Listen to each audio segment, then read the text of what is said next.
என் வரலாறு மறைக்கப்பட்டு 50,000 ஆண்டுகளுக்கு மொத்த ஒரு தேசியத்தின் வரலாறு மறைக்கப்பட்டு வெறும் நூற்றாண்டுகள் இந்த திராவிட இயக்க திராவிட திருட்டர் ஆட்சியாளர்களின் வரலாறு கட்டமைக்கப்படுது. தமிழர் வரலாறு என்பதே திராவிட வரலாறு தான்.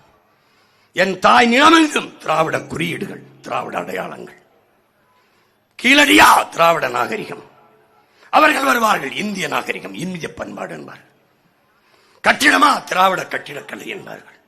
பொங்கலா திராவிட பண்பாடு பொங்கல் என்பார்கள். தமிழர் திருநாளா திராவிட திருநாள் என்பார்கள்.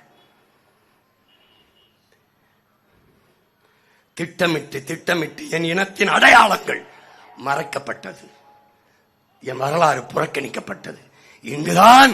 இங்குதான் அறிவாசான நல்ல அம்பேத்கர் வரலாற்றில் புறக்கணிக்கப்பட்ட இனத்தின் மக்கள் ஒரு நாள் தங்களுக்கான வரலாற்றை தாங்களே எழுதுவார்கள் என்கிறார்.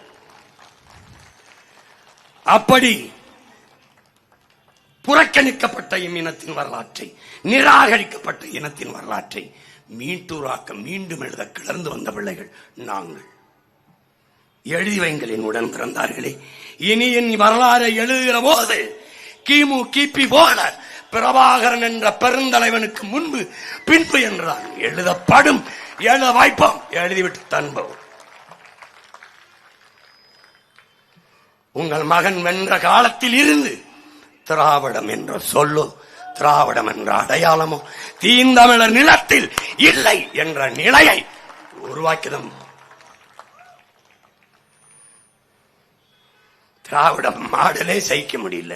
இதுல 2.0 வேற. என்ன திராவிடம்ங்கிறது சமஸ்கிருதம், மாடலுங்கிறது ஆங்கிலம். தமிழ்நாட்டில் ஆட்சி இது மாடல் ஆட்சி. ஒழிக்கணும் ஒழிக்கணும் ஒழிக்கணும். ஒருத்தன் பேச மாட்டான், ஒருத்தன் பேச மாட்டான். என் காடு, என் மலை, என் ஆறு, என் அருவி, என் மரங்கள் எதையும் பேச மாட்டான். பேச மாட்டான் பேச மாட்டான் பேச மாட்டார்கள். அறிவு சமூகமே சாதி அரசியலானால் அங்கே சகோதரத்துவம் சமத்துவம் செத்து போகும். மதம் அரசியலானால் அங்கே மனிதநேயம் செத்து போகும். பணமே அரசியலாகும் என்றால் அங்கே மாண்புமிக்க ஜனநாயகம் செத்து போகும், மரணித்து போகும். கேடுகட்ட பணநாயகம் பல்லிழித்து சிரிக்கும். பணம் அரசியலாகும் என்றால் மக்களுக்கு சேவை என்பது செத்து முதலீட்டாளனுக்கு லாப தேவை வந்துவிடும்.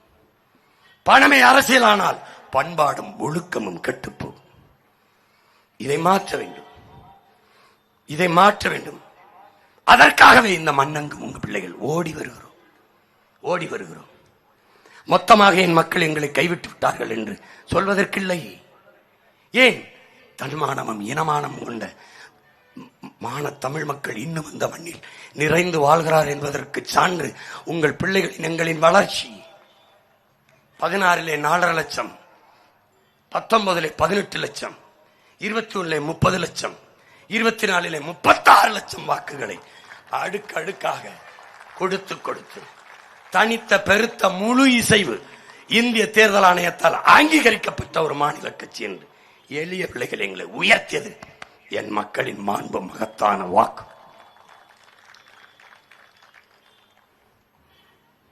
இங்கே மாறுதல் என்பது மகத்தானதுதான். ஆனால் அது உருவாவதற்கு சற்று காலம் எடுத்துக் கொள்கிறது. அந்த காலம் வரை பொறுத்திருக்க முடியாத மக்கள் இருக்கிற வாழ்க்கையை சகித்துக் கொண்டு வாழ பழகிக் கொள்கிறார்கள். அதனால் மாறுதல் வராமலே போகிறது என்கிறார்கள்.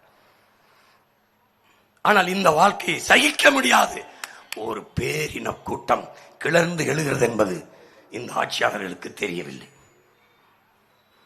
மின்சாரம் இல்லாத இரவுகளில் மக்கள் மெழுகுவர்த்தியை தேடுவார்கள். அநீதியும் அக்கிரமும் பெருகிற காலத்தில் மக்கள் நல்லவர்களை தேடுவார்கள். இப்போது என் மக்கள் இந்த பிள்ளைகளை தேடுவார்கள். தேடி தேடி விவசாய சின்னத்திற்கே போடுவார்கள். அவர்களுக்கு தெரியும் எங்கள் கனவு மகத்தானது. ஆல்பர்ட் ஐன்ஸ்டீன் இந்த பூமி பந்தில் எவனும் சுமக்க முடியாத கனவை நீ சுமந்து நில், உலகத்தில் அது எல்லாவற்றிலும் மேலானதுங்க. அப்படி என்ன கனவு? அடிமை தேசியத்தின் உரிமை, விடுதலை, அதன் பாதுகாப்பான எதிர்கால நல்வாழ்வு என்ற புனிதமான கனவு. இந்த கனவை சுமந்தவன் எங்கள் உயிர் தலைவன் மெதகுவி பிரபாகரன் என்ற பெருந்தலைவன். என் இனத்திலே அவன் ஒருவனுக்கு மட்டும்தான் இருந்தது. 200 ஆண்டுகள் கழித்து என் இன மக்கள் எப்படி வாழ வேண்டும் என்கிற ஒரு கனவு அவனுக்குத்தான் இருந்தது. அந்த கனவை அவன் எங்களுக்கு கையளித்தான். அந்த கனவை அவன் எங்களுக்கு கையளித்தான். அந்த கனவை தூக்கிக் கொண்டு இந்த நிலமெங்கும் உங்கள் பிள்ளைகள் ஓடி வருகிறோம். ஒரு ஆட்சியாளன் எப்படி இருக்க வேண்டும்? ஒரு தலைவன் ஒரு நாட்டிற்கு எப்படி இருக்க வேண்டும்? எப்படி இருக்க வேண்டும்? எங்கள் முன்னவன் எங்கள் வள்ளுவ பெருமகனால் முறை செய்து காப்பாற்றும் மன்னவன் மக்களுக்கு இறை என்று வைக்கப்படும். இறைவனைப் போல ஆட்சி செய்வேன். என் சாதிக்கு நல்லது செய்வேன், என் மதத்திற்கு நல்லது செய்வேன், என் கட்சிக்கு நல்லது செய்வேன். அப்படி இருக்கக்கூடாது தலைவன். மக்கள் மனிதர்கள் கேட்பார்கள், அரசு கொடுக்கும். கேட்கும் திறனற்ற உயிர்கள் நிலமெங்கும் ஆடு மாடு நாய் நரி கொக்கு குருவி பூச்சி வண்டு மரம் செடி கொடி எல்லாவற்றுக்கும் இறைவன் கொடுப்பான் என்று நம்புகிறது. எல்லாவற்றுக்குமாக கொடுக்கக்கூடிய ஒரு அரசு இருக்கணும், எல்லாருக்குமாக. எங்கள் கட்சியின் கோட்பாடு, கட்சி எல்லா மக்களுக்கும், அரசியல் எல்லா உயிர்களுக்கும், தலைமை அதிகாரம் எப்போதும் தமிழர்களுக்கு. அதான் எங்கள் கோட்பாடு. தனித்தனியே மொழிவழி மாநிலங்கள் தேசிய இனங்கள் பிரிக்கப்பட்டாகிவிட்டது. அவரவர் நிலத்தில் அவரவர் வாழ்வதும் அவரவர் நிலத்தை அவரவர் ஆள்வதும் அடிப்படை அரசியல் உரிமை, ஃபண்டமெண்டல்.